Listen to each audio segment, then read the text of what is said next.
with Derek Mitchell. Finally, another episode, but we got Lane here, who's well, I'll just let you tell the people what band you're in and what you do for that band. I'm the vocalist for Crown Vic. We're a death metal band from West Virginia. Yeah. But you have a drummer now? Yeah, our drummer's name is Brian. He's actually from Ravenswood, where I'm from. He grew up. He's a little older than me, but he lives on the same road that I grew up on, and we still practice in Ravenswood. He's a great drummer. He took over a few years ago when I switched from drums to just vocals, and he's a machine. How was you able to do the drums and the vocals? Did you ever do it at the same time? Or that is what I used to do. In the earlier days, we were more kind of like a sludgier hardcore band, and I just kind of did both, and it was fun and cool, but it sucked. That's why I think most bands where they have that setup, the drummer always eventually gets off the kit. But it just started going into a faster direction, more death metal direction. So, and then I reconnected with him when I was older, like during COVID, and the thought process basically was, this guy's a world-class drummer and he's a friend, and it just why don't you play these songs? And then here we are. So yeah, it was the best choice for sure. Yeah, if you've got, especially drummers are hard to come by too. So like if you have an opportunity to, which he plays in a bunch of different bands. Yeah, he also plays in a band. I'm not sure. I think they're shifting their band and they're starting a new band with the same members. But he was /is in a band called The Breathing Process from Pittsburgh. They're on Unique Leader Records. Again, I think I don't want to give away their information, but I think the same members are starting a new band with a new name, but it's the same members. But that dude that I was telling you about that mix and masters my music and has that electric kit, he's in a band called Awakening the Revenant. Oh wow, yeah. Yeah, I think and they just put out a new album after 10 years or something. You know him? The bass player in that band. Wow. And he mixes and masters their stuff. Nice. But he was, I think he said that your guys' drummer is the same drummer that they're trying to get him to play with them too. Yeah, he gets asked a lot. I think even recently he got an email or a message. It was in reference to Azalea dying or something. Really? And then right after that, more of their drama comes out, and he would have never done that. But that's kind of the caliber of drummer he is, I guess. So yeah, that's awesome. I'm kind of like, not what's the word? Kind of possessive of him. Like I want him all to yourself, all to me, basically. But we also have that natural, I guess, relation because we're both from the same place. So I think we have a special relationship in that regard for sure. And plus, both of you being able to play drums, like that adds a lot to it. Yeah.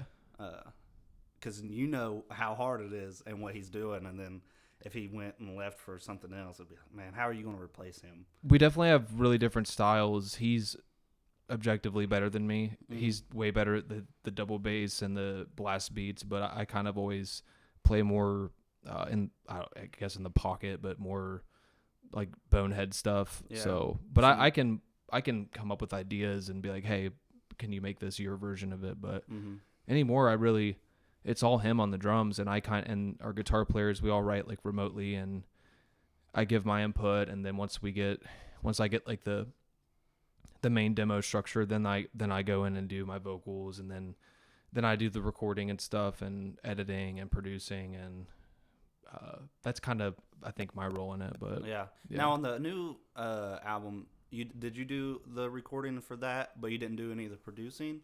No, yeah, we so Brian recorded his drums in Ravenswood, where we practice, and then he sent me, and I help him sometimes when I can, just clicking buttons basically. So then he sent me he sends me the project wave files or just the project, and I open it on my setup, which for the last release we put out, back when I lived in Campbell's Creek before I moved here, we did all that there. So once I got the drums there, then I tried guitars at my house, vocals, all of that, and then kind of did some, I guess, producing on that and editing, and then we send it off to get mixed and mastered, because if I were to be the one mixing it, it would drive me insane. Yeah. It already drives me insane, but I'd be too married to it, and I would be too I just it's nice to send it to someone else to put their fresh ears on it. And Yes. so a lot of times people from the outside know what it needs more than you do. Yeah, because you hear it so much, you're like, this is what it's has to be. This is what it is. Yeah, and you have to get it out of your hands. You don't ever want to rush things. There's a perfect balance of not rushing, but also not taking too much time, because if you take too much time, then you will literally start to hate it. Yeah. And you might hate it anyway, but yeah, it's lost my train of thought. But yeah, you got to send it out quick, or it's going to drive you crazy. Yeah, for sure. That's it's like you know, we've talked about, you know, everybody says you have the rest of your life for your first album, and then after that it's like crunch time or whatever. But in recent years, like because I put out an EP, I think there's only 4 songs on it, maybe 2 years ago now, but it was like we hadn't played as a band in a long time, like 10 years, probably longer than that now, and I was like, man, what am I doing? I'm either going to put something out, or I'm throwing, you know, I'm trashing all my gear or something. And it's like, if I kept chasing perfect, I was never going to put anything out. So just get something that's good. Yeah. I'm happy with it. And then I let my buddy mix and master it. And I let him produce on it too. I said, dude, whatever you want to do. Because I never worked with anyone like that before. And after getting it back from him, I was like, oh, this is what it could be. Oh, yeah. And I let him do the drums on it too. He went and programmed the drums. I did some drums on it, just programming it. But when I got it back from him, I was like, this is nice. This is what, now I have to beat this. Yeah. Yeah, so if I was thinking about this on the car ride over, is like, if you put stuff out that's good, it's like taking one step at a time, and you're making it better every time you put something out. But if you just chase that perfection, it's like trying to get to the top step. It's a 36-foot ledge. You're trying to figure out how to get up, you know? Yeah, and a lot of times the music that you either don't think is the best, or you put the least amount of thought into, is usually what people vibe with more. And the songs that you really feel are the best, or you really went hard on, people sleep on them. So yeah. It's, you got to get it out of your hands at some point. But yeah, I agree. Yeah. So tell me how you started this band, or what's the history of it? Because well, at least let me say this first. So you had a couple singles that was released. And then you made the EP, and those singles made it on that EP. Then you had a couple more singles in between that and this new album, but these singles didn't make the new album. Was that just because the singles in between the two albums was just you, and then you let everybody else kind of come in? Or okay, there was the first EP back when no one that's in the band now was in the band, back when I was on the drums. There's that, I guess, era, which was, I think that EP came out in like 2021. And then there was this weird few years where Jordan was in our band, my friend Jordan, and I know him through his old band Left Behind. And then I played drums for Skin Carver with him for a minute. When Brian joined, he joined when we switched to me doing vocals and stuff like that. And during that era, I guess it was kind of, again, more evolving, and we dropped two singles, I think in 2021 or 2022, and they're more so demos. And then the third was we had like professionally mixed and mastered, and I think one of those singles we might bring back and record for the future, because he's not in the band anymore, so now it's the writing has changed even more. But I think that one we might bring back. So that might make it, but any single or release that you come up with before, like I guess a debut or whatnot, you can always bring back or do anything you want with it. But I'm very overcritical of those singles compared to the ones now. So sometimes I'm like, man, do those even fit how we sound now? But now I feel like we're very cohesive as a unit, and it was kind of perfect timing, like. Not really a debut LP with this new label, but it's kind of an EP. But I think now it kind of feels like the band is starting now, or at least it's like finding its like long-term beat, I guess. Yeah. So I really liked those singles. Well, thank you. You called them a demo, and I was like, man, these sound great. I mixed and mastered those. Mastered. I thought they sounded amazing. They're very crusty. I'm always torn with wanting production to be really grimy, but also accessible. So we try to make that happen. I think the new mix kind of hits that. It's got an organic sound, but it's kind of punchy. But yeah, I think the new stuff, it feels like the band is starting, but the band really has been around for years, and it's just kind of been an evolving project.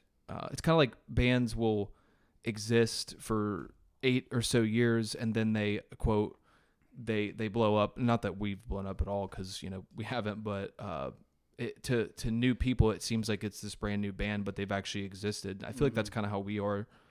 People from West Virginia have seen us for years, but now that we're really like locked into a niche demographic of fans in the death metal world, they're seeing our name as if we're a brand new band. We're not really a brand new band, but we do have the local relationships with people, so that have been here the whole time for the ride, and hopefully are like, yeah, I've known that band, and we're kind of like a new band. Yeah, one of my buddies, when I told him I was going to interview you, and I told him the band name, he's like, oh, I think they play at the V Club all the time. Yep. Yeah, and so like, yeah, you guys have, and I had seen you guys like on Instagram and stuff, like the band name and everything, but then like I don't get out to shows, and although I traditionally only play death metal, I don't actually listen to a lot of death metal. So kind of same here. Yeah, it's like cliche to say that, but everyone else in my band is way more pure death metal heads than I am. That's how my friends. Well, one of my buddies, one of our guitar players from back in the day, he's one of my best friends, and I would say I sent him your guys' music because he's way more. Because like in the other interviews, I was like, oh, this song reminds me of like this band or whatever, But with the death metal, it's like I don't actually have that knowledge as much. I like Cannibal Corpse. Okay. I like a few songs from them. Hammer Smash Face and a couple others. But then after that, it's like I don't actually know. And then me being a bass player, Alex Webster's a freaking god. So you have to at least acknowledge that kind of music. But I'm definitely similar to you in that regard because I grew up listening to, I guess, deathcore bands like Suicide Silence and... See, I didn't even really get into them for a long time. Slipknot, like not even... Yeah, Slipknot, you have to... Yeah, which it's kind of weird because they're normally like labeled as a new metal. But they've got that death metal... But they got that... Yeah, it's like you can't compare Slipknot and Korn together. Korn has much more of a solid new metal sound to them. But all these guys in the band now, especially, and Brian included, they've always listened to Morbid Angel, Suffocation, Internal Bleeding, all those bands that I never really hit when I was younger. So, but I'm into them now, and they're way more they have way more knowledge of it, I guess, than me. But I guess at this point though, I have been involved with it for a few years. So, but I think it's a cool blend anyway of like influences. Yeah, that's my thing because. I'm not the fast, well, especially now. Now, compared to when we were playing shows in our band back in the day, I'd only been playing bass for like a year, and then he was like, "You're playing in my metal, my death metal band." It's like, okay, we might hit you up, dude. Well, see, I don't feel like I'm as quick as I was back then, because I really only play with my fingers, and I've only recently started trying actually playing with a pick. So like if there was ever a tremolo part that my fingers couldn't keep up with, it was just halftime or something. But I've always felt like where I do like other stuff than they do, I can bring like there's a song that we've been talking about maybe starting another band. Yeah. So they were working on a riff or whatever, and it's got this cool tremolo part, and they're doing two different things, and I was like, I don't want to. I want the ability to play the tremolo part. Yeah. But then I was like, but I kind of like playing these chords over top of that. Yeah. So coming at it as a unique, different way, which kind of leads into on all of the music that you guys have put out, but especially on this last album, it sounds very Appalachia. Yeah. And I don't know how to describe it, but it almost gives that Appalachian feel, which you guys have used a lot of country samples and stup in the music over the years. So are you super into country too, or? Yeah. I mean, I grew up like in the farming world. I was in FFA and 4-H and stuff like that. Oh, okay. So my earliest exposure to music was Johnny Cash, Shenandoah from my grandparents. and Johnny Stats and the Delivery Boys, which I don't think I know that. Well, Johnny's from Ravenswood as well. He's a mandolin player, but my dad was the ag teacher in St. Mary's, and he would book bands like that for the fair. So that's definitely like my earliest exposure. And I growing up, I definitely veered away from country because I think that mainstream country kind of like put a bad taste in my mouth. But as I've been an adult, I've definitely reverted back to my roots, and I really enjoy listening to, I guess, old school country and stuff like that. And the new stuff is like so hard to listen to. Oh yeah, yeah. Once you get past the early 2000s, you've basically lost me. It's this bro country. Bro country. That's a good it's way like to put it. posers or whatever. But yeah. It's definitely. I think all of us really vibe with that stuff as well. Maybe not Nick, but Alex definitely likes some classics, and we do try to incorporate that into the music. The last album definitely had a lot of that. Yeah. Yeah. The most recent one. Mm-hmm. Yeah. Yeah. And then, I don't know how you guys did it. Like, you made it feel, and I don't know how to describe it either. Like, because I don't listen to a lot of folk. Like Tyler Childers, he's good. I don't really ever listen to him. I'd rather listen to like Randy Travis or something. Which I like. Tyler, and then and I think Benjamin Todd. Yeah, I'll cry all day listening to his music. There's a lot of great new country artists. Yes, they're all there. You just gotta find them. Yeah, but I don't know how you made it into death metal and like a backwoods kind of feel, though. It's kind of weird. I think through samples, and I like to reference things and lyrics to like Bill Withers. There's some Bill Withers quotes in the new album, and there's also Slipknot samples, so it's not like totally folky, but I think on the older... Really? I didn't catch any of that.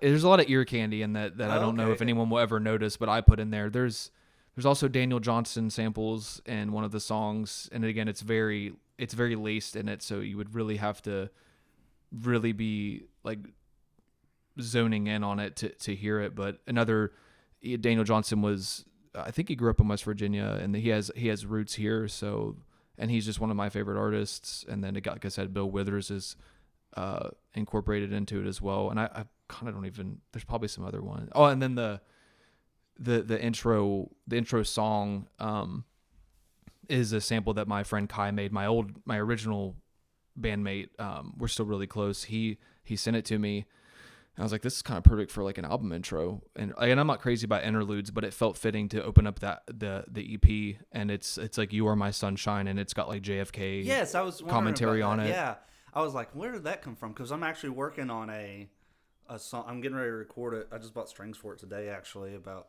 it's like a rip off of You Are My Sunshine, but nice. It takes a darker turn. It's like a Alice in Chains actually inspired. I love Alice in Chains. Yeah, me too. I was sitting down to. This always happens. This is my problem because I never learn songs, and I sit down to learn a song, and I don't really play guitar, but I was sitting down with my acoustic to learn. What song is that? Anyway, I was sitting down to learn it, and I started playing the chords, and then I started playing a different strumming pattern. And I was like, oh, this is because I was debating because this next album EP that I'm putting out really only has 2 songs on it, and the rest is kind of like this piano piece in the beginning, and then the ending is kind of like this lullaby kind of thing. Yeah. So it has 2 songs, and I was like, man, I'd really like to add something else. And then, boom! All of a sudden, it happened. I wrote it right then and there in one setting, and I was like, well, that's it. And then, nice. But like, so it was interesting to hear that, especially when I'm writing a song. Kind of, it's not similar in the sound. But You Are My Sunshine kind of thing. That's cool that you picked up on that. I always wonder if sometimes people notice those things, but yeah. I try to make thematically everything kind of cohesive and like lyrically and with the Appalachian themes and stuff like that. Nothing felt super out of place, and it all fit together very well. Thank you. And I'm assuming this is your doing because you've been in the band from start to now. Yeah. But in almost all the songs, there's like your outros are like this kind of not breakdown as in like, a musical breakdown, but it's like falling apart, dreamy, it's all starting to, untangle kind of feeling, and almost a lot of the songs. Yeah, that's kind of like me, not like intentionally putting my mark on it, but I just like when bands incorporate stuff like that. just some kind of little detour. Ear candy, I love stuff like that. And I mean, frankly, like, I don't know if I can go on the record saying this, but just little things that if someone was, like on acid or something, they were just, and even without that taking a drug or whatever, like just psychedelic atmosphere. That's what it brings to it. Yeah, I try to add that in there, and it's just satisfying too, because it's like on the older EP, but some of the newer stuff, like a lot of what I do outside of vocals is just creating. I've always liked making electronic music and messing with samples and loops. So I like to take real sounds and morph them into something that's new, and then add it into the crown music, and then I like to repeat those like throughout the lifeline of the band existing, as like not like a watermark, but kind of like a callback kind of thing. Yeah. But I love stuff like that in music, and I think it's cool when death metal bands do that. Yeah, I was wondering because like I was saying, I don't listen to a lot of death metal, but like I was like, this has a lot more production than what a typical death metal would have, with like all the samples that you're bringing into it and stuff. So I was like, somebody's into that. Yeah, that's my goal. I just want to. I like our music to have some level of atmosphere to it, and it just feels. And you don't want to do too much. You don't want it to be too busy. But I think bare bones is cool. But I think for what we're doing, I want it to have like a room. I want it to have a world around it, I guess, and just little things here and there that you pick out, and little intricate sounds and vibes, I guess, to kind of pull it all together. Mm-hmm. Yeah, you definitely have that. And I was thinking, like, maybe that's like a subconscious kind of thing that they're doing, and that's just that's Crown Vic's tale that they add into a lot of their music. I try. I don't think the new album, I don't know. I think it's in a couple of them, but I'm definitely gonna. We're already writing new stuff, so I'm looking forward to putting some new stuff in it and recycling some old samples that I've used for years and kind of updating them or whatever. But so the basses through the years, the bass players, and what you're doing now, have they always had full control of their bass tone and stuff, or how's that? It's changed over the course of the music. The bass tone has went in a few different directions. There's been so many. It's like I said earlier. It's kind of been a revolving door, but we've always wanted to have a crunchy bass tone. And the earlier stuff, it was very crunchy, and it was Kai was the bassist for that, and with help from Josh from the studio in Columbus, getting the tone there, that had a part to play in it. And with the most recent album, we have our when Chris was in the band, he would have his whole bass rig set up, and we all kind of like contribute what we think in regards to the tone, or sometimes if this take needs to be better, the guitar whoever wrote it, like Nick or Alex, if he wrote the riff, he can be like, hey, let me play this so I can just hit it note for note. And we don't have a bass player right now. We kind of emulate the tone, but we're going to get a bass player. But I think everyone in the band usually always has their own freedom to explore how they want it to sound. But everyone as the group can kind of vocalize. The group now, we really are all we're all so OCD or whatever, and we're all perfectionists. So we argue a lot about stuff, but I always tell myself, like, I'm glad we have something to argue about, because we're making art, and at the end of the day, when it's done, we might have reservations with it, and we might not like it, or we might feel like it's unresolved. But when you take a break from hearing your music for a while and you come back to it with fresh ears, you're like, oh wow, this is actually great, maybe even better than you remembered. And then some of those conversations and arguments you can remember, and then remember knowing that it's in the final product, but then you're just ready to move on anyway, because I think most artists, when they look back at their old art or music, they are probably critical of it, and they might not want anyone to hear it or whatever, but I guess it's all part of the evolution. Yeah. I'm definitely like that, but yeah, well, that's like, if anything,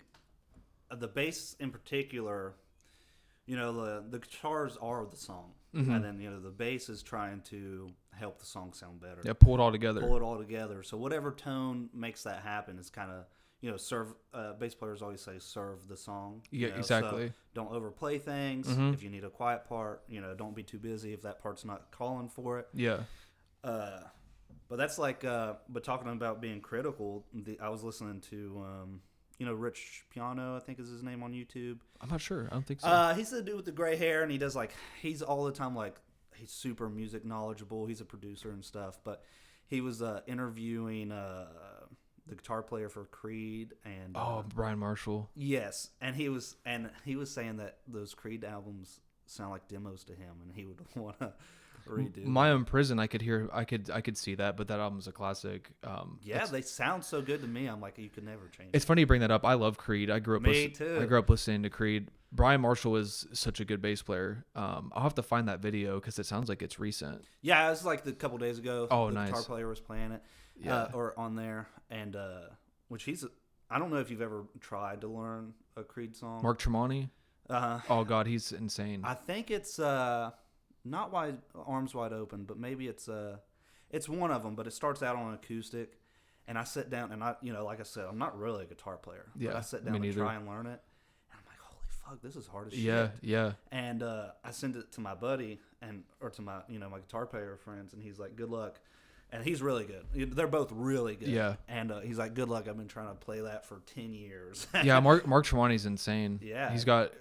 It's funny now people are realizing, I guess, through the internet that Creed is awesome, because for years they were kind of the butt end of jokes, but like they have riffs. They've always had riffs. Yeah, dude. My favorite bands are probably Nickelback and Crossfade. If Crossfade ever got back together, Crossfade probably has no bad song. You know, like. Mm-hmm. And then, but everybody always makes fun of Nickelback. But if you listen to their first couple albums, they're heavy. Exactly. It's like Stained. Their first album was sick. Yeah. And I love Stained, too. Now you're talking my language. Yeah. I think your camera might have died. That's fine, dude. Or I think that... Or it might be like... I think it'll go off. Or rest mode. Anyway, I didn't mean to sidetrack that. Oh, you're good. I think it'll... I've not used it a lot. So I think that screen will just go dark. It's either... I would say so. It's either dead or... Yeah. But either way. No, I love, I guess, butt rock. Because good songs are good songs. Good songs, and yeah. I feel like people have always hated on Creed or these bands, and it's okay. Go write a hit. They went platinum, and now kids are realizing Creed is great, and they're breaking records for their tours. I'm actually going to go see them in Rupp Arena this summer.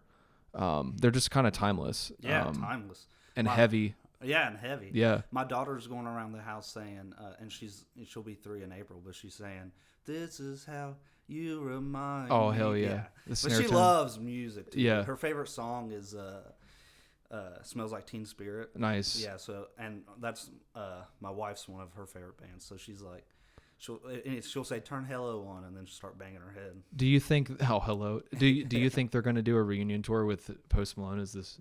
I'd seen that. I saw a post today that they had a new picture, and people were speculating that they're going to do a reunion tour with Post Malone, and most people are like, no, don't do that. Don't disrespect Kurt's legacy like that. I don't know. They would obviously make a lot of money from it, and I love Dave Grohl, but I feel like Nirvana's one of those bands that it should be left as it is. It's so iconic, and I feel like that's just kind of I don't know. I think that's not shallow, but it would just be kind of corny. I don't know. Yeah. And well, plus it's like, I like that Post Malone likes all that music and stuff, but I don't know if I actually like any of the covers that he's done of that kind of music. And it'd be one thing if it was like one of their daughters or something. You know? That'd be cool. But it's almost the same thing. People are not happy with. Oh man, see, now I'm drawing a blank. But they just replaced. Well, they didn't replace their singer, but they got that girl singer for. Linkin Park. Linkin Park, and I haven't really listened to it. I've heard clips. I'm like, it doesn't sound bad. Yeah. And they're all. I think they're all original members too. So it's like, are we going to tell them not to do this? Yeah, it's Mike Shinoda's. I think it's his. I mean, it's all their band, but he's one of the originals, so he really as far as intellectual property, I think he's one of the main songwriters, and I feel like they waited long enough to go on without Chester. I liked a couple of the singles. It's You Will Never Replace Him, but I feel like having her was a smart choice, because I think if it was just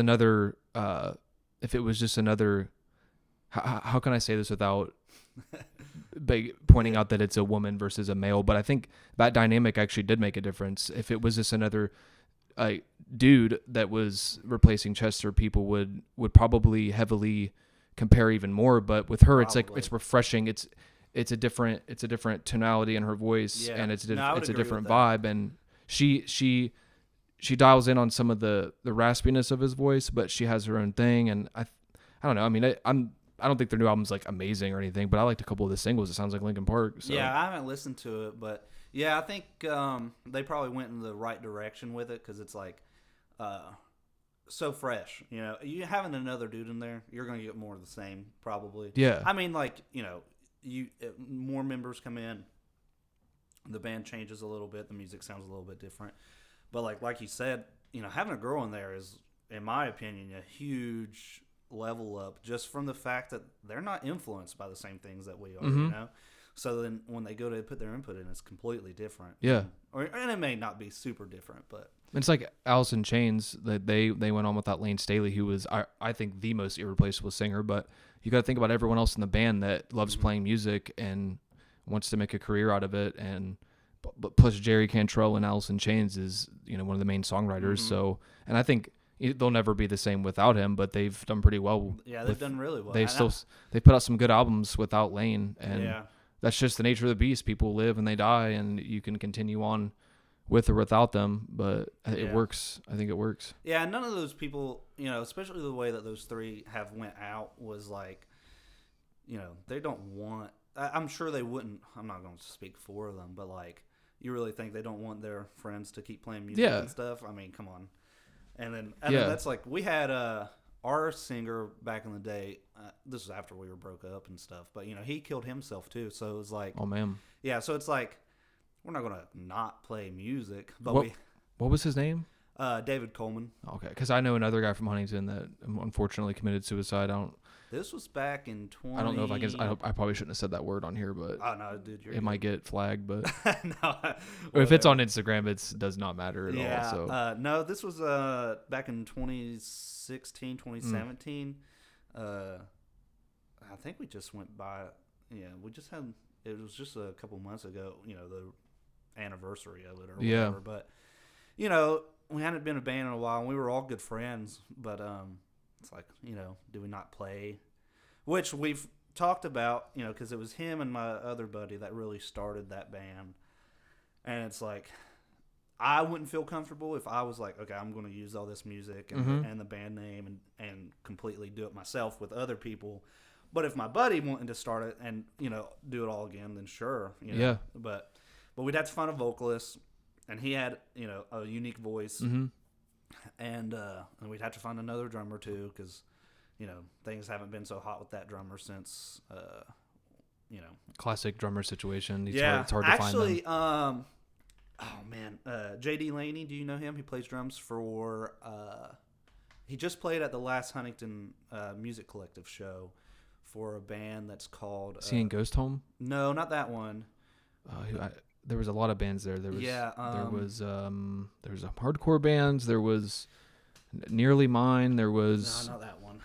I forget what the band name is. I messaged him not too long ago to do another interview once the Huntington Music. Seeing Golden, or I'm just mentally. I think it's got a B in the name. A B. Oh, I can see that show flyer. Yeah. Just Don't Look Back played. I think it's Don't Look Back. Yeah, because Derek, I know him. He's the vocalist for that band. That show looked sick too. Yeah, I think it's that band, but he actually auditioned for our band way back, 10 years ago. Yeah. Or something. What's your band's name? Back then, Carnage.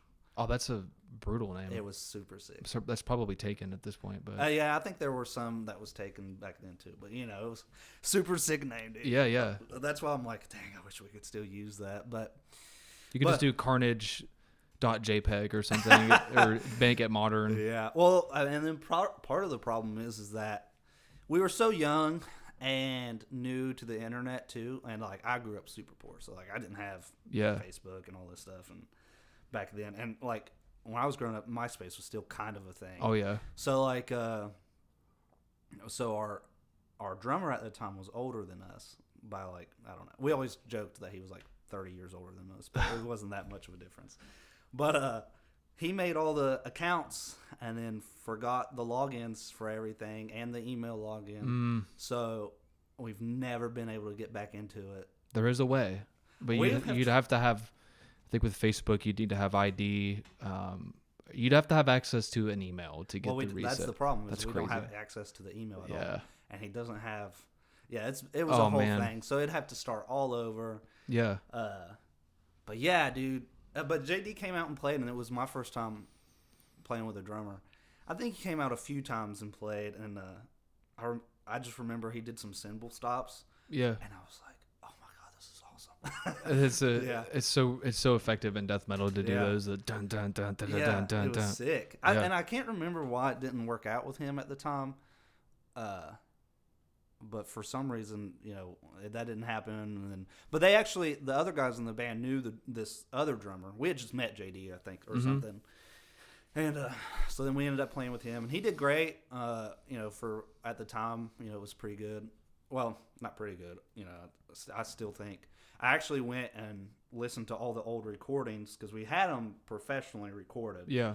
And they came back and sounded like crap. And, like, you had to have it totally maxed to even hear a little bit of anything. Oh, man. Yeah, so I don't know what they did. So a couple years ago, I actually went and listened to the drumming and programmed it all in. And I think it's pretty perfect. Yeah. To what it originally was. Because we were going to redo it and just put it out as, like, a, to have something to show for all the work that was put in back then. Right. And, but once I started like programming his drums, I was like, "Dang, dude, he's really good at this." Mm-hmm. Yeah. But that was forever ago. Yeah. God. But yeah, I'd love to play a show again. We've talked about it for years and years and years. You should. Why not? Life's too short. That's what I'm saying.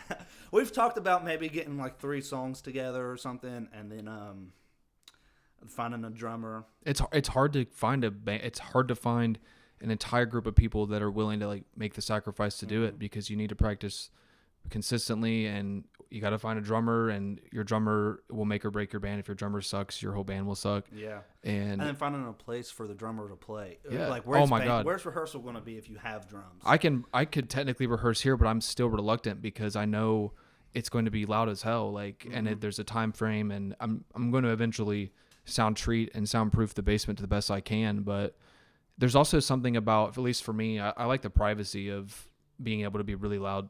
Like at Brian's house where we do practice, he lives in the middle of nowhere on his family property, and all of his neighbors are his family. So we can play till 4 a.m. and it doesn't matter, and no one's going to interfere, and it's nice. But you gotta, it's not easy, and especially after being an adult.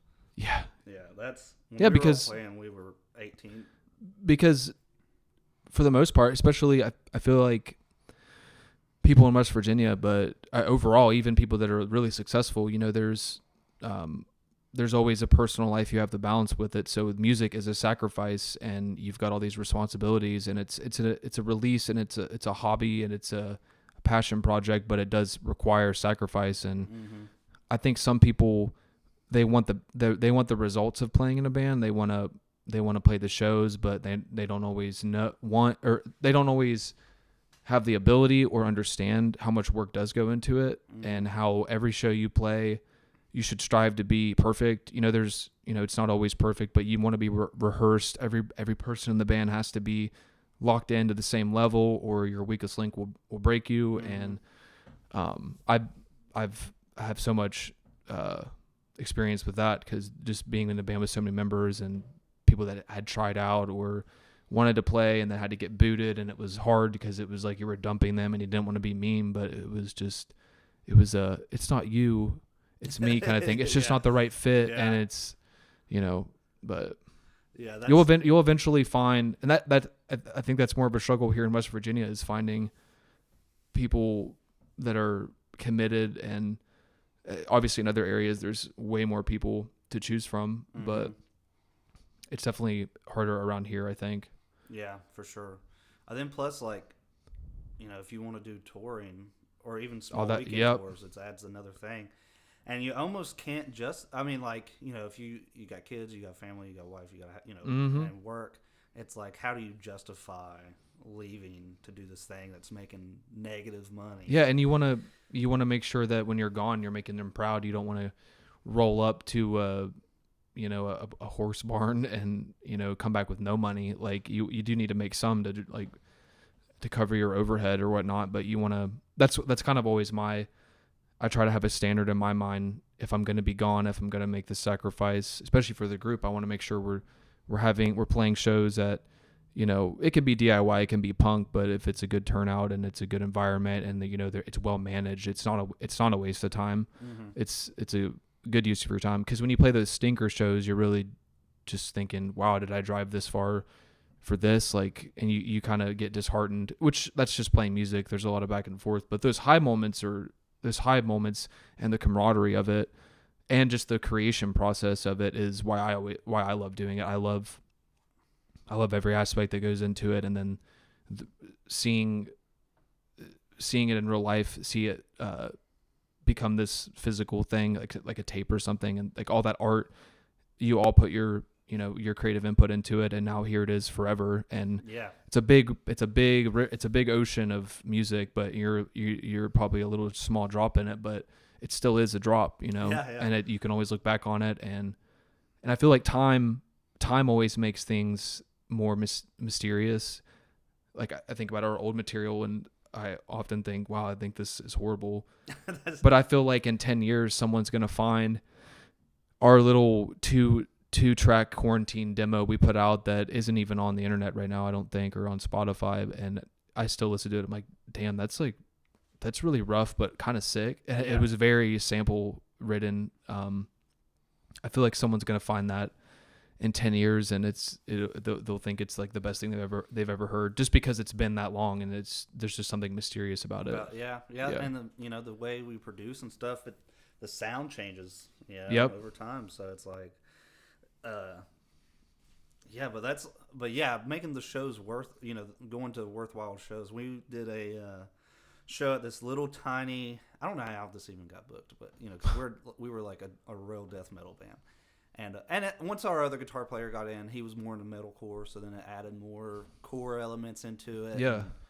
But it was this country bar, and like dancing country bar in Ohio, and the stage was probably as big as this window. Oh wow!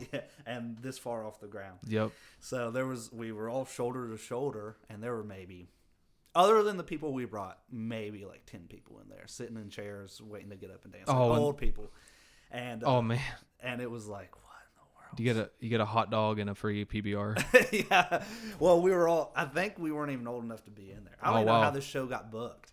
But we got up there and we were like, what is happening right now? Luckily we brought some people, so we maybe had 15 people standing up doing stuff. But been there, done that. Yeah, but it was a learning experience. Yeah. And I still have, being on stage is probably one of the best times of my life.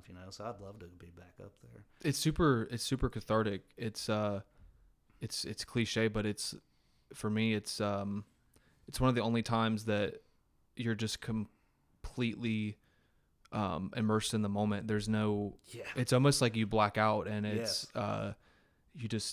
you turn into this different person. And I hate public speaking. I don't like attention. I don't like when people sing happy birthday to me. I don't like that. If I had a wedding, I would want it to be in a small room. I don't like all of that.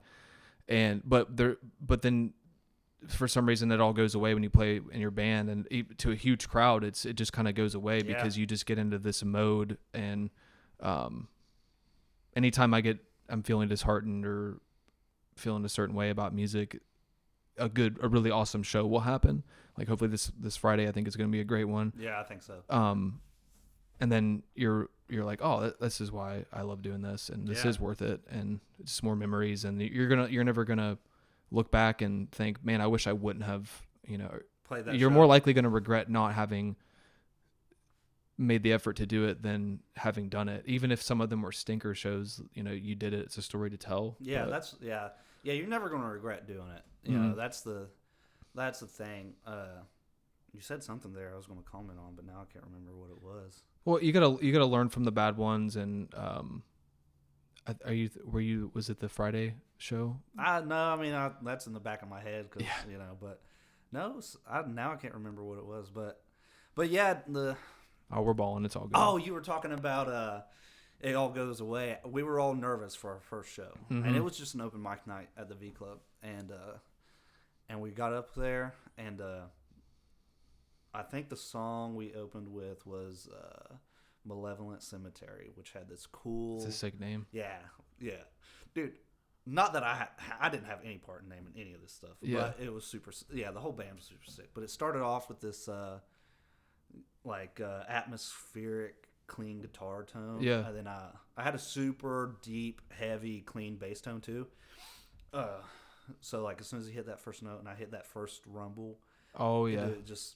Everybody got quiet and started looking at us, you know? And it just was awesome. Yeah, I get anxiety, immense anxiety before probably every show, big or small. And it's just this, the worry of like, is the guitar going to explode? Is the amp going to stop working? Am I going to remember a lot of shows? I'll just think to myself, am I going to remember how to do vocals? Am I going to remember, how am I going to do, I'll overthink it. I'll overthink everything. And how am I going to do this? Blah, blah, blah, blah, blah. And then I get up there and it's, okay, like I actually do know how to do this. And it just starts and it just works out. And you're good. Yeah. And another thing that always happens for me is after sets, and I try to be better at this so I can just appreciate the moments. But like any show, if there's, say like my monitor blows out and I can't hear myself for most of the set, that'll like ruin the time for me.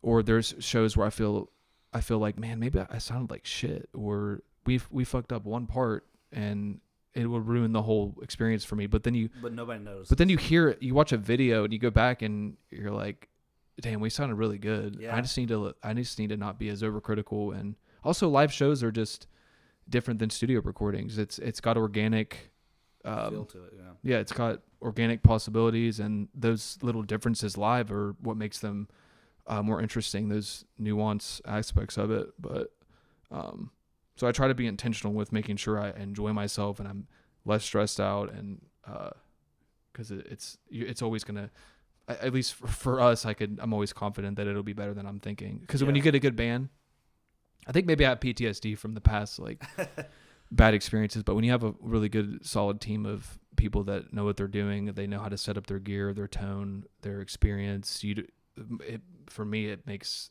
I don't have to worry about anything. I just have to worry about what I'm doing. You know? Yeah, that's there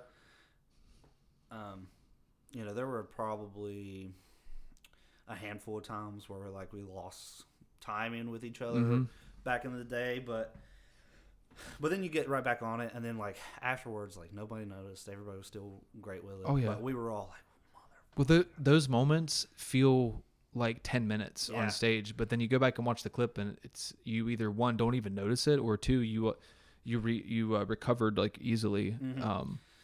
We had this one song called "Screams from the Sarcophagus," and but we nicknamed it 16s. Yeah, or we nicknamed it 16 because I think the guitar players were playing this one riff, and I wrote it 16 times. Yeah. But if you count my intro, it was played 21 times or something like that. Yeah. And but the way our vocalist at the time did the vocals, like he did a certain kind of vocals for eight bars, and then another kind for 4. So like when we were live, if I lost count because I was playing it for so long, I was just listening to how he was singing and then find my place. Yeah. But you got to do those little tricks like that too. But luckily, I could always hear him, but I was not counting this riff 16 times. No. So, it really was just a practice riff anyways. So it was like, it's kind of a muscle memory thing too. Yeah. Luckily that song in particular, I had been playing it just to practice like strength, because I'd only been playing for a year, and then so I was coming up with different things to try and get better. And I was doing it at band practice one day, and he said, "Keep playing that." Yeah. And dude wrote a whole freaking song just like that. It's always those noodle riffs that turn into the money riffs. Yeah. I think Yeah. the ones that have the least amount of thought. Yeah. Like my bandmates will do that. They'll play a riff and they'll start jamming. I'm like, hey, keep doing that. And they're like, no, this. And again, you want to be strict with some things, but also sometimes you just turn your brain off, and if something is made, it's made, and if it's good, it's good. Yeah, and just let it jam. yeah, like you can't overthink everything. Yeah, that's one thing, like, at least with death metal, because you always hear about getting together, or back in the day they'd get together and jam or whatever. Mm-hmm. Don't know what they're going to play, but I always felt like with death metal, you almost needed to know what you were getting ready to play, or somebody needed a riff, come in and work on that or whatever. But like, as a bass player, I missed out on this part, because bass players should be able to go in and be able to play. They should be able to jam, other than death metal or metal in general, like country, rockabilly, that kind of thing. Yeah. You're playing the first, the third, and the fifth, which not that I know a lot. Follow the drummer, yeah. So yeah, follow the drummer kind of thing. But I never learned any of that, because I was always playing death metal. Mm-hmm. So it was like, I don't play the 1, the 3, and the 5. I play this freaking riff right here along with the guitar players. And the guitar players are like, want to kill you, basically. No, well, those ones were, because my buddies, they were like, play what we were playing or whatever. So yeah. Like, okay, cool, And then I lived in Kansas for a few years, and I went out in the middle of nowhere to audition for this. They said grunge. I don't think it was really grunge. It was more, I guess it had some grunge elements, like post grunge folk almost or something. Yeah. But their bass player was super good, like crazy runs or whatever. Mm-hmm. And I get there, and I'm used to like learning death metal songs, even though I don't really listen to death metal, like that kind of stuff. Or like Tool, I love Tool, so like learning those songs.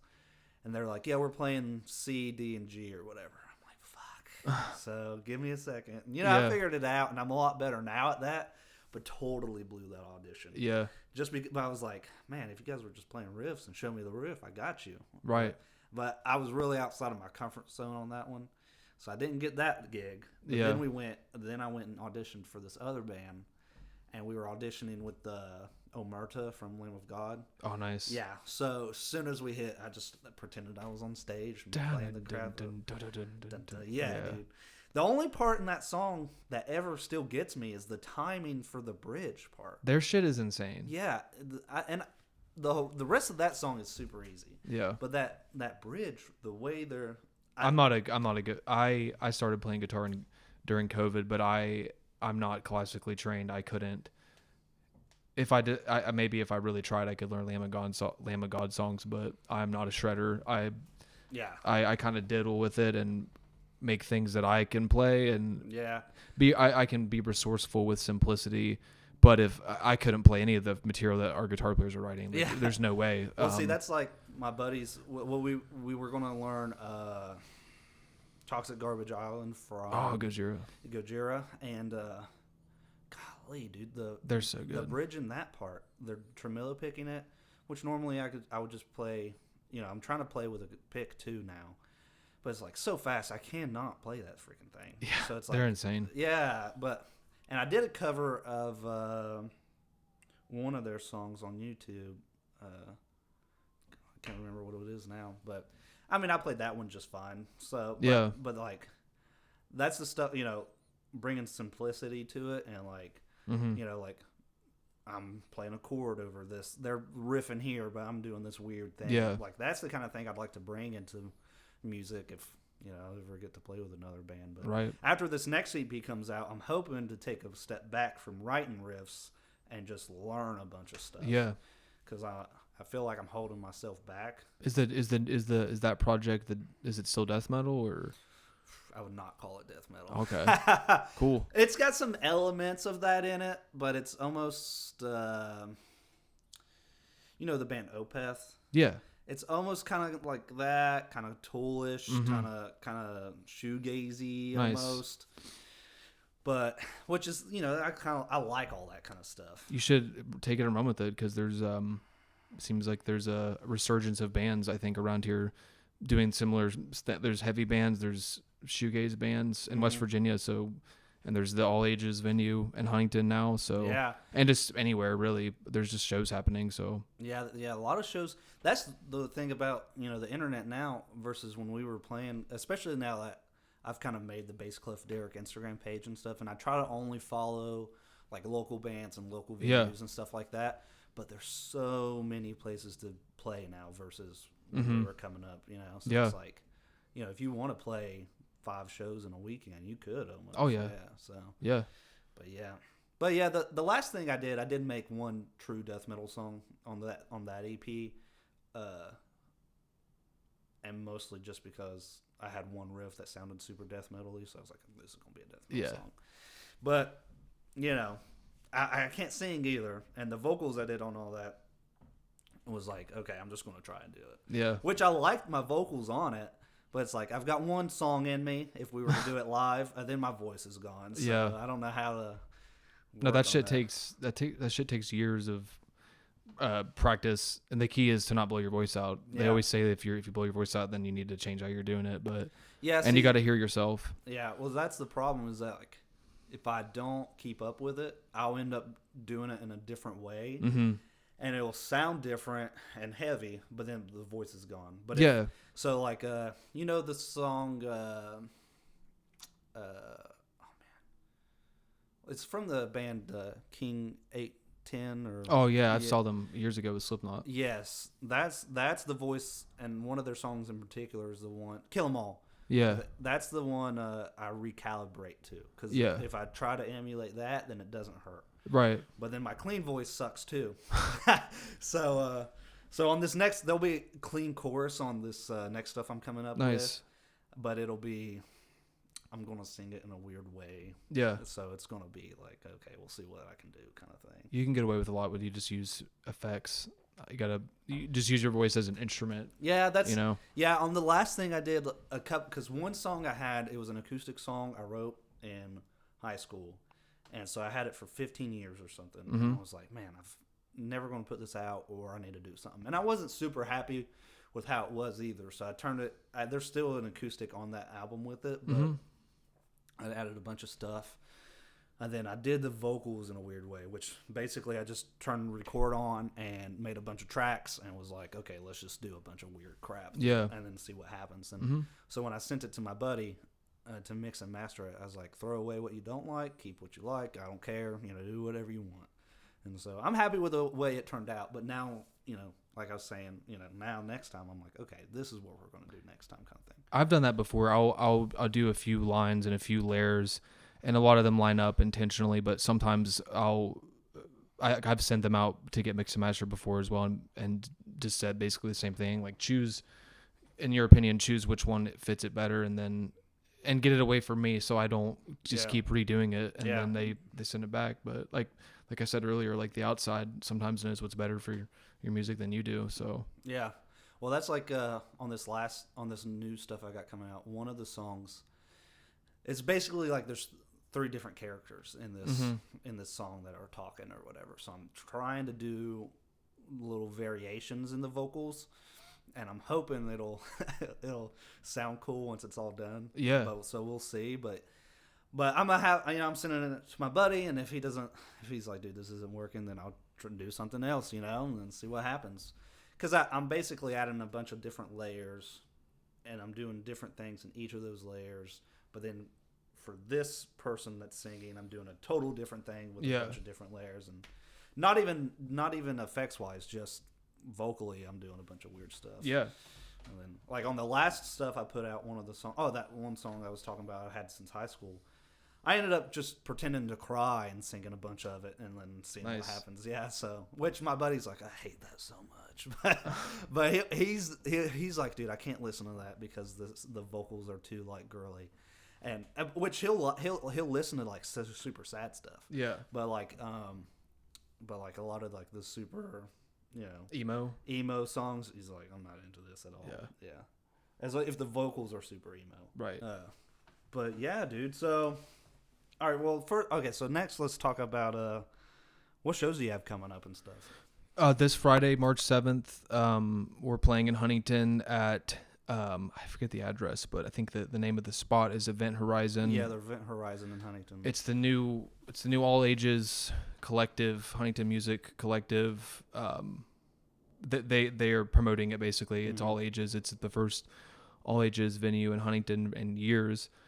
And the first show they had was really good. So this Friday it's going to be us, a band called Stagnant from Illinois, Civil Disgust, and who else? Agency, or Friends from Beckley. So it'll be a heavy banger, I guess. And then the rest of the weekend we're doing a 3-day run with Stagnant, and on Saturday we play in Pittsburgh at the Roboto Project. Band called Splattered Spine is going to be on that one. They're really sick. And then Sunday we play in Columbus at the Laundromat with our friends in Scab Hag from Cincinnati, Stagnant, and I think Total Loss.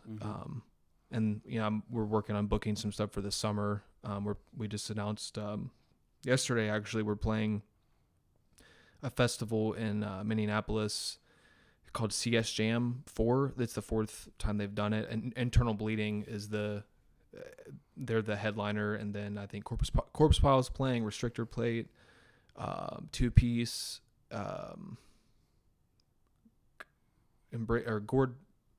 another band on our label, Gourd by Embrace, I forget the name, but Gourd Embrace I think is what they're called. But so planning all that ahead of time. So but yeah, this weekend 3 shows. Yeah. Is the label putting these shows together for you, or I'm assuming they didn't for the Huntington Music Collective? But. No, I kind of booked that run. The stuff we're working on for the summer, I'm working with the band. I actually am trying to this week get a hold of someone in Charleston to set up one of the shows for June. Booking in Charleston is always interesting. It's always a process. But I digress. And yeah, but there's actually has been a lot of bands from that label have reached out to us and about wanting to play. Barbaric Brutality is the label. They've reached out and said, we want to put this lineup together with these bands. So that's created a network for us this year, which has been really nice because it's getting us into those different markets, I guess. Yeah. How did you get started with this label? Did they reach out to you, or how did that work? I've followed them for years, and I think years ago actually we communicated. I think I sent them our old EP to put out, and they never really got back to us. In hindsight, I'm glad, because now the new one worked out better. But there was also this crazy tape scandal thing. We did that demo tape and during COVID, and there was this label. It was called like ACX something ACDC tapes, and they were working with that label to put out a tape for us. And then like the guy that manned that operation got arrested or something like that, and then screwed over a bunch of bands. And I forgot about that until I talked to, I believe Michael was his name with the label we're on now. He mentioned that. I was like, damn, I forgot about that. But yeah. So he's known who we've been for years. But with this new EP, when it was mixed and mastered, I thought we should definitely at least get some opinions on this. And I've always liked that label. It's like it's kind of underground, but they have a good following, and I felt like it was fitting, and they liked it a lot. And so I think, and this year we're going to put out a couple more singles that they'll help promote. It's really, being a band from West Virginia, it's really nice to have someone in your corner to promote you. And also for me, like I'm so busy with everything going on in my life. And managing social media is very time consuming. So having other accounts, posting your stuff is great. And, it's kind of been like a stepping stone. Like, I think it's going to help push out our new music. I think we're going to put out some singles this summer. We're recording kind of now and writing, classic thing people say. I love these songs like so much more than the album we put out in November. But and hopefully this label will keep getting us exposure, and who knows what will happen. But it's definitely been a net positive for us. Really? For sure. Yeah, they're not trying to screw you like the classic story. And they're kind of a unique label. It's it's not there's no, I don't know how much I can talk about it, but there's not like a crazy legal contract or something like that. They basically it's a co-pro kind of thing. And you get product deals with the merch sites and stuff like that. So it's kind of DIY, but also not. Yeah, they're really just trying to help the Yeah, whole thing. but they have like an artist catalog, and they've had bands Peeling Flesh, Snuffed on Sight, where they started with that label, and then eventually now those bands are on like bigger labels. So it's kind of like I don't want to say it's a farm league label, but a lot of bands that have been on that label will eventually go up to the next level, and so like I guess on tiers of labels, it's in that on that totem pole, and they're connected to a lot throughout the country. I think they're based in California, but yeah, I was checking them out last night. So they have a podcast too. Oh, really? Yeah, so I went through and looked to see if you guys were on there, which I wasn't going to listen to it because I didn't want anything to influence my questions or anything. I'll have to find that. But their CEO was on their last episode, so I thought I'd check that out and see what's up with that.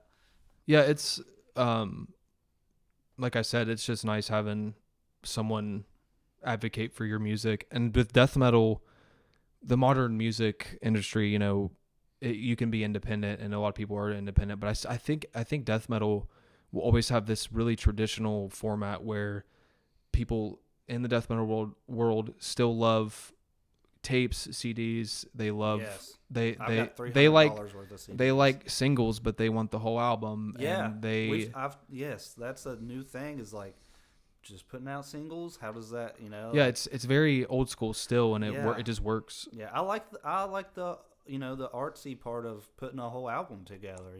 Like oh yeah, and listening. And I think personally, listening to it on a record or a CD versus online is way better, and especially like. I don't know. Just you get the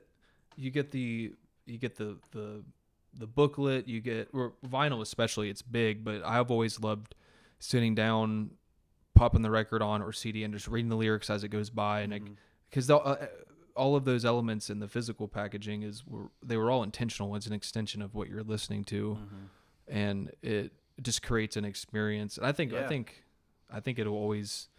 I think it's actually.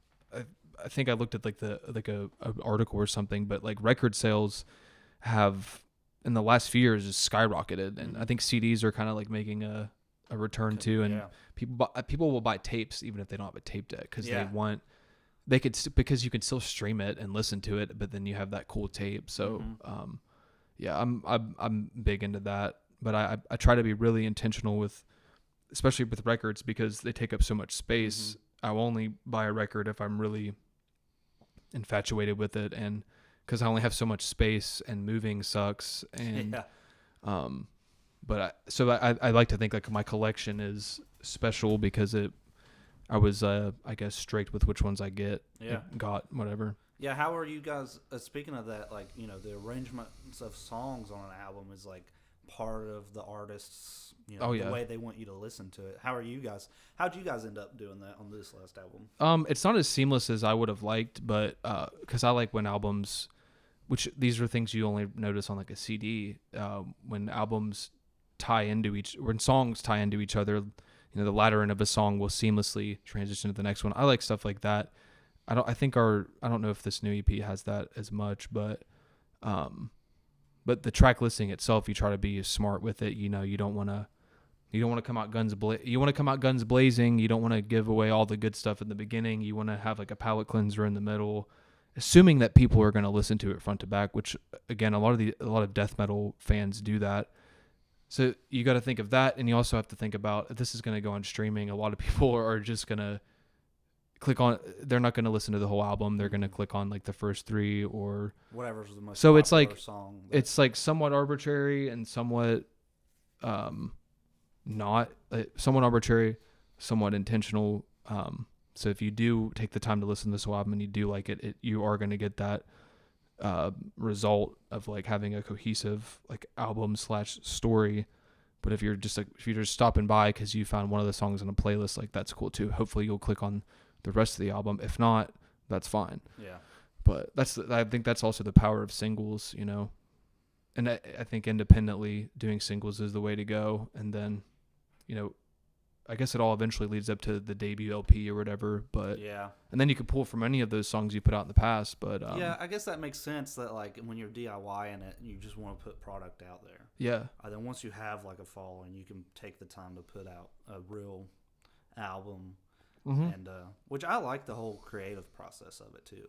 That's the other thing I was thinking is like, after this EP that I put out, sit back, learn some songs, get a little bit better.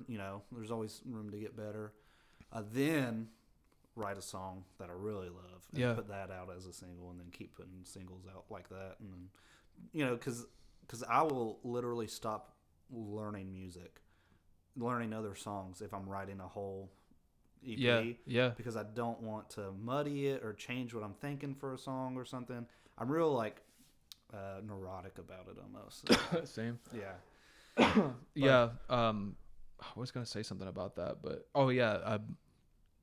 I feel like you can't go wrong just having a shit ton of songs to choose from, because then you instead of like being married to these few, you have more perspective on overall like what would go together, or should this even be put out, and you can be more picky because you have the cream rises to the top basically. And that's kind of the approach we try to do now, is just write as many songs as we can for like a cycle, and then naturally in time you'll know what's the best, whatever naturally inspires you out of the gate, and some you might forget about. And it's like, if you forgot about it, maybe it wasn't the best one anyway. Yeah, it's like, if you listen to like any of the old producers from back in the day, 90s and stuff, 80s, they're always saying, if you're going to write an album, you don't need 12 songs, you need like 24. Yeah, 100%. Yeah, so it's like, because that's B-sides, they didn't make the cut, and then you can maybe use those in the future, or like add it as like a bonus on Bandcamp or something like that. But I think that's a really good strategy, honestly, because when you have so few, you're more likely you're going to resort to just what you have because you don't have enough. But if you have a lot to choose from, I think it works better that way. Yeah, and the more you write, the better you get at writing. Oh, too. yeah. Yeah, that's like my buddy, my guitar player buddy. He was like, "Dude, I haven't wrote in so long." But he learns. He'll learn a new death metal song today, probably. And be able to play it perfectly. He learns songs all the time. But then now he's like getting so subconscious about his. But then he'll write a riff and send it to me. I'm like, "Dude, this is next fucking level." So you said neurotic. I can relate to that. I think a lot of musicians are like that.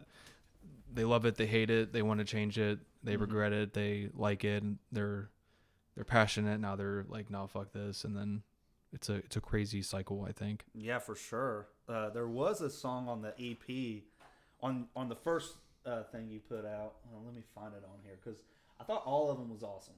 But I think that's the Moloch, or how do you say it? M-O-L? Oh, Moloch. Yeah, that one. I think that was the last song on that EP. Yeah. And but that was like the song that was next level. Like that was where you guys were going next. Kind of sound I like that one. I like that one a lot. Again, I have thoughts about it now. Like, what, man, I wish I could redo this, or like, why does it sound like this? But I liked the ending. Like, I don't want to say jazz beat, but the kind of that faded out so cool. And we even did like a video for it. But we've talked about bringing that one back. But also at the same time, like, with this new group of people, it's pretty much like a clean slate. Like, we just we don't play any of those old songs. And it's like, as much as I try to like not let anyone see it, like, people still listen to one of the tracks on it, like the title track for it. It's so different than what we. Yeah, it's like, dude, it gets a good song too. It gets so many people listen to it all the time. Yeah, and we have played it in recent years live, and we did play it recently live, and it just felt so like elementary school play. But it was a different lineup. It was just a different. It was a different time frame. But I don't know why people still listen to that. It's good. Dude. I hope they listen to the new one, and I hope they can. I hope they're like, wow, that's so different than the new one. I hope that with the new death metal, they can still appreciate that old sludgy one. Yeah, I like the old stuff. Yeah, and I mean, Baptized in Fire, super good song, dude. I think I thought was more death metal-y. Oh, yeah. Than the songs that were before that.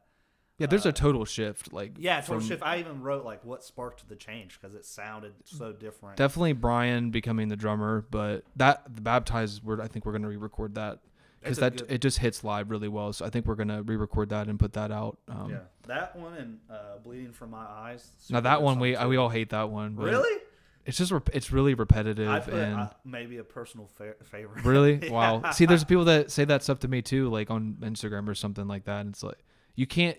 But when people say that stuff, you can't say, oh, it sucks. You just have to say thank you. Yeah. Because your perception of it is so different than theirs. Yeah. Like I think the mix is trash on that, and it is kind of intentionally trash. I mean, I personally liked, and not to harsh on whoever the dude that did the last album, but I think I preferred the mixing on the previous stuff. And I don't know why. Don't get me started on that. Well, I'm not a mix and master guy. It's like I don't know what the frick I'm doing, but like I was listening to it, I was like, man, I really like the older stuff. I think the bass tone was crazy, and versus on the new the older stuff was just really we were playing in like drop.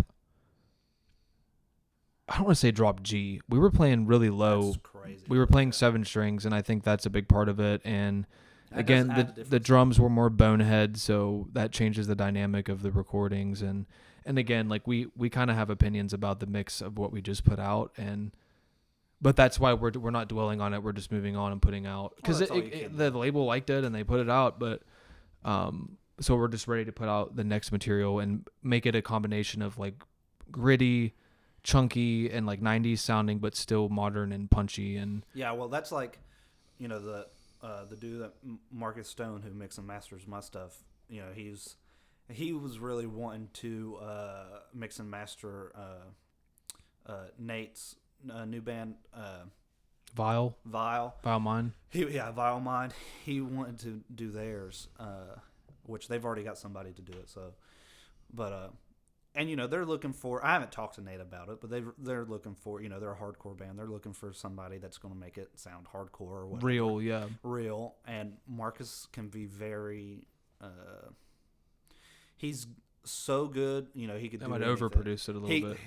He could easily overproduce it, Mm-hmm. but then he was talking in a chat the other day. He was like, "What you got to do is not add your kind of mixing to the music. You gotta bend your mixing. You gotta bend your mixing to the music. What is this music calling for? And that's how you gotta change your mix to it." But he's really good. That's why you got to get people that have years of experience because it takes years of listening. Because they're critical of themselves too. They listen back to old mixes and like, what was I doing? But someone told me one time at a studio in Detroit, they said that, I don't know if this is like an industry like standard thing, but he said like that the only people worth mastering or hiring to master your mixes are people that have been mastering for over a decade or something like that, because you could only literally comprehend that with that much time because of your ears or something like that. That might be a little extreme, but I agree. Like you want to have someone. Mastering is about making the recording consistent across all the different mediums. Like, is it going to sound good on this stereo? Is it going to sound good in your car? Is it going to sound good on your iPhone when people are scrolling Instagram? Yeah, and especially as a bass player, and like so like if I try to mix something and then render it out just to go listen to it on my phone, I've been hearing it through these speakers. Yeah, sounds great.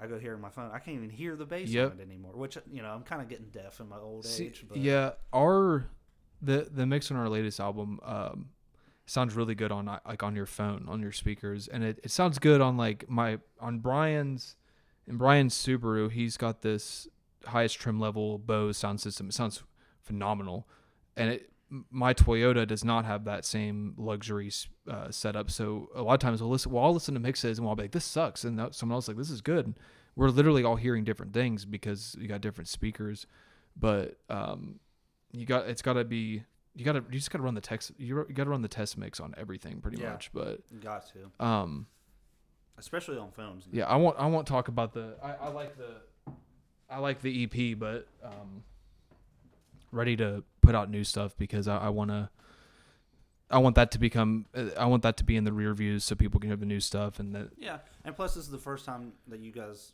worked with this guy, And you got, it's a working relationship. It is. And some great death metal albums literally sound like shit. But it can sound like shit and still be listenable, I think, is the key. But I'll take it because, or sometimes a mix. That's why another part of the selection process. Maybe we should have cut this one out because the mix really works on these three, but this song it just doesn't work. And that's the producer and the mixer and the mixing engineer. Has the ability to pull all those together. But again, and then time passes and you look back and you kind of have rose-colored glasses with it. But yeah. Well, that's like I put out a single, and so Marcus Stone is the one who mixed the EP for me, but his old guitar buddy, who I think essentially taught how to mix and master, did the first single for me. And then Marcus did his own thing with it all, and it sounds night and day difference. Which I didn't know what to expect when I first went in and did it and stuff. But, I said, dude, add whatever you want to this. And he did, and I was like, dude, this is awesome. And But it's kind of crazy on, like, what they can do. And plus, I'm not a guitar player by any means. So, like, even when it comes to tones, I'm like, I don't freaking know, dude. I like Nickelback, Yeah. But, which, whatever. But Nickelback's bass tone is phenomenal. Oh no, they've always had the cleanest production. The drums are insane. That is my buddy Marcus. He has always said along with me that their mixes are phenomenal. And actually, the dude who mixed their first few albums, he's a big time mixer and master in Nashville, I think. And like Keith Urban, like all these huge bands that wins awards. That's all he does now is like country stuff. Yeah, there's a difference between having like a Focusrite and some studio monitors and then having a studio of all these like legitimate compression and real hardware. And that's why at the end of the day, going to a studio is always the best. But that whoever did those mixes for Nickelback, you can listen to those songs on anything. You can listen to it on any speaker, on an iPhone, on a FM transmitter in your like old car, and it sounds good on all of it. And that's the difference. That's what sets it apart. Yeah, it really does. Yeah, and we've talked about, because a lot of people will get aggravated with the all electronic, trying to do it like that, which I kind of like it. It's convenient. Yeah, I like getting in there and like piddling around with the drums, using Easy Drummer and stuff. And then my friends, they're like, no, I would rather just hook up my guitar into an amp and mic it and be done with it. Which, I've never done that kind of thing. But, some people are just like, let's just play it live, and then that's the recording. And which is cool, because you get that live feel when if you're not playing to a click track and stuff. Tool's drummer does not play to a kick track. So he's all over the place, but he's like, that's what I like it to do it and to feel it flow and stuff. And then it's a very divisive conversation. Yeah. Like you have purists that think that the drummer should be the time, but the consistency you get with being on a click track and the way that everything is on a grid is so much more efficient. We record on click, but we actually live have been playing without a click, and like a lot of times I'm maybe we should play on a click live, but you have that choice. If you want your live set to be a little more organic, you can do that, because studio recording is a different experience than going to the show live, and which also goes back to mixing. I like it when bands, when their mix kind of sounds like shit, but in a good way. If they sound and then they sound way better live, like it creates this contrast. You go, if you listen to this band that's like super well polished, they will most likely sound exactly like that live, but a lot of times you might be underwhelmed. But if your mix is kind of raw and gritty, and then people see you live and it just like blows their mind because of that, I guess, like contrast, like I said, I think that's a cool strategy. I think we kind of do that actually. Like, I think we might sound, I guess, better live than some of our recordings. Yeah. Well, I think a lot of music sounds heavier live, no matter. Oh yeah, it's a whole different world. But especially it's just a lot different, and you got the energy there. Oh yeah, so it's like subwoofers and it adds a whole different thing to it. But I'm unsure because I'm into the idea of the recording breathing, you know, and having some organic in it. Yeah. You know, but then I'm also like, I kind of want to play my bass parts to a click track though, you know. So. Oh yeah, it's hard to choose. And I'm a drummer, and I never played on clicks like for the longest time, and I do try to make myself play on them now. But when I'm just jamming by myself, I just like playing. Just I guess chaos, but you know, staying in the pocket, or like, you know, Led Zeppelin. John Bonham was one of the best drummers of all time. You know, they obviously weren't on click tracks, and if you tried to measure it, it would be all over the place. But it's got this like really raw sound. Well, see, that's what people say. You know, it's like Slipknot, being organic is what makes Slipknot it nice. too. Like if there's videos on YouTube where people are trying to tempo map Iowa and they can't. Oh, the actual album? Yeah, it's not on a click track, and I think Slipknot still plays live. Like they still just play live, which is absolutely insane because they have so many different moving parts, and the drums are like the highlight of it. But especially with they're Joey also still there. Yeah, they're also considered like one of the best live bands ever. So yeah, they made it work, I guess. Yeah, they're all super good too. You know. Oh yeah. Yeah, and Iowa was a great album, which I think. Maybe it was Clown or maybe it was all of them. I think all of them said they hated making that album. I think they were all. I know Corey was going through some shit, and I think they were like miserable as people, maybe. But yeah. And then I know when they did All Hope Is Gone, they kind of did it. They kind of pieced it all together remotely, so they felt kind of detached from that album. But yeah. Which I like that album too, though. Yeah, underrated. Yeah, for sure. And that's the other thing is that, like, you know, we've all wanted, you know, back in the day when we played every day, almost every single day together in a garage with drums and everything. Now it's like, okay, how do we get together and rehearse, you know? I mean, and really, you know, if they sent previously, you know, they would write all the music, and then I'd come in and either play exactly what they're playing or, you know, whatever.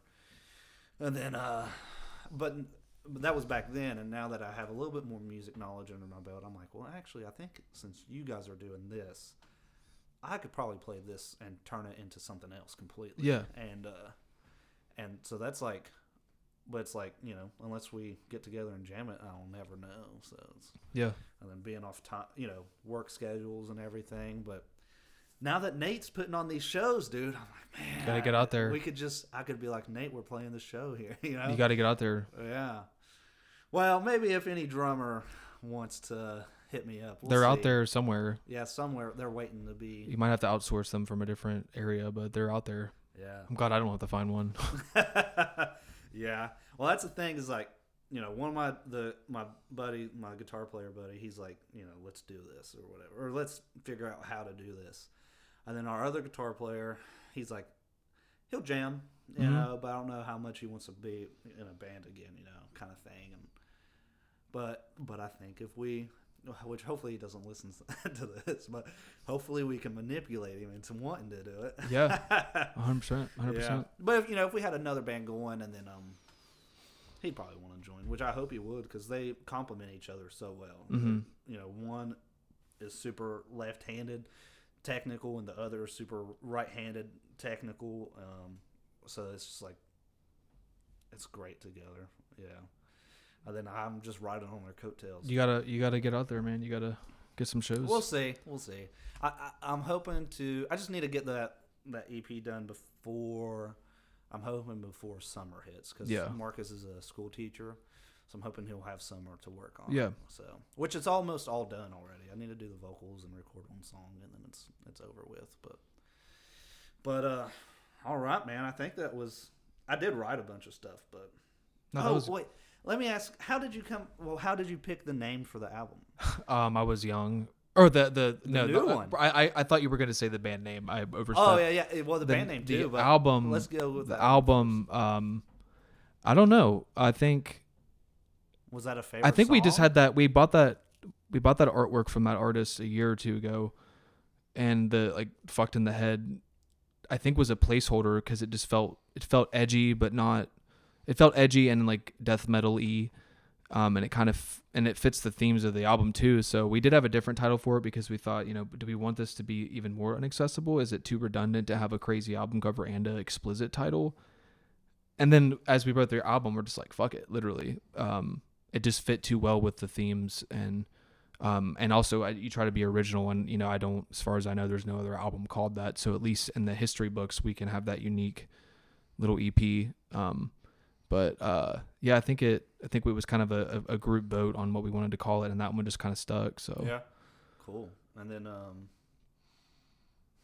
and the band name, when I was younger, and I'm always tormented about the band name. Like I sometimes think, wow, like I really just want to like restart and change this into something else, because it's search engine optimization wise, it's a nightmare, because if you look up Crown Vic, you're just going to see a bunch of cars. Yeah. If you type in band, you might find it.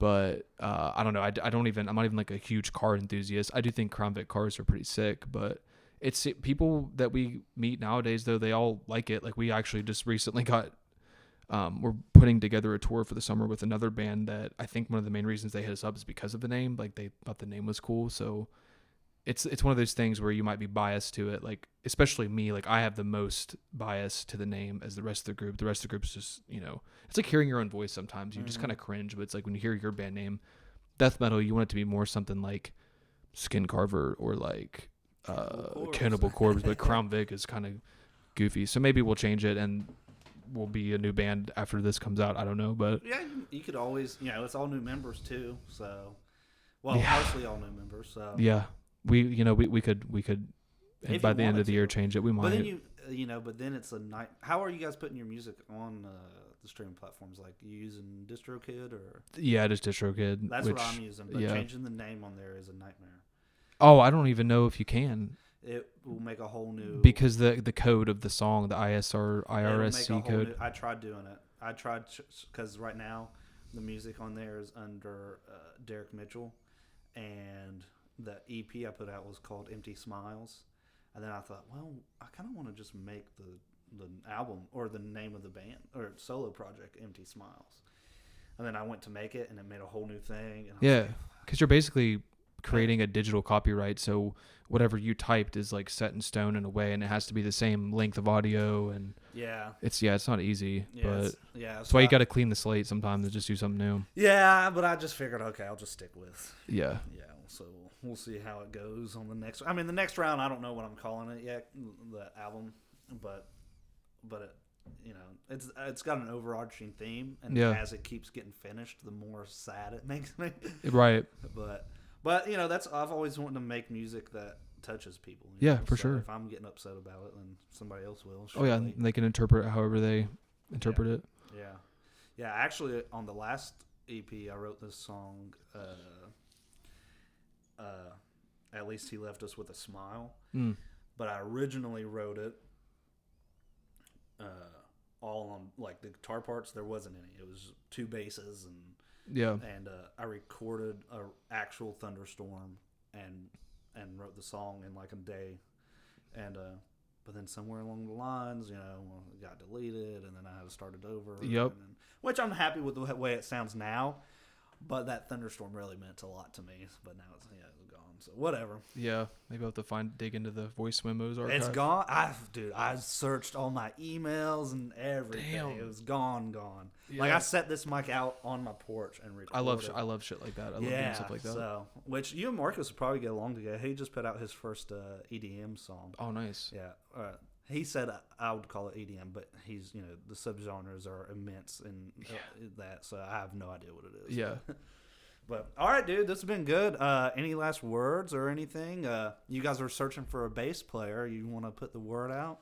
Or we're making happy right now. We're making do right now. But if you like playing, if you're a guitar player and you can play bass, don't bother. If you're a pure bassist that loves playing bass, then reach out. All right. Because that's just the way it goes. It's hard to find bassists that are passionate about bass. Mm-hmm.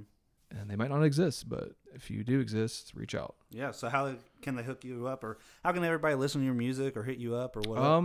Spotify, all the streaming platforms, Crown Vic, all the socials are Crown Vic WV. Barbaric Brutality is the label. Night Shift merch. We've got some tapes, t-shirts on there. And YouTube, everything. It's all out there. All So right, cool. Yeah, I also Vic Band.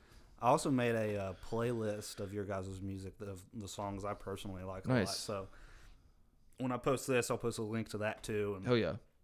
give people a lot of different things to listen to. But all right, dude, it's been good. So we'll go ahead and peace out. Cool. Thank you. Yeah. Sit down. Everything Music with Derek Mitchell.